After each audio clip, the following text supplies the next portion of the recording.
লিলওয়ার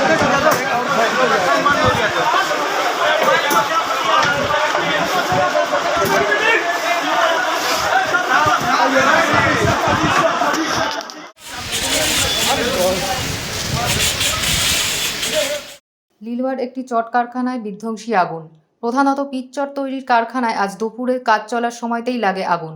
প্রচুর দাহ্য পদার্থ মজুদ থাকায় মুহূর্তের মধ্যে ছড়িয়ে পড়ে আগুন। দমকলের 4টে ইঞ্জিন দিয়ে 1 ঘন্টার চেষ্টায় আগুন নিয়ন্ত্রণে আনে দমকল বাহিনী। জুট কারখানা হওয়ায় আগুনটা এখনও পর্যন্ত ধিক করে জ্বলছে। আগুন নেভানোর কাজ চালাচ্ছে দমকল। কোনো হতাহতের খবর নেই। আগুন কী করে লাগলো তার তদন্ত চালাচ্ছে পুলিশ ও দমকল।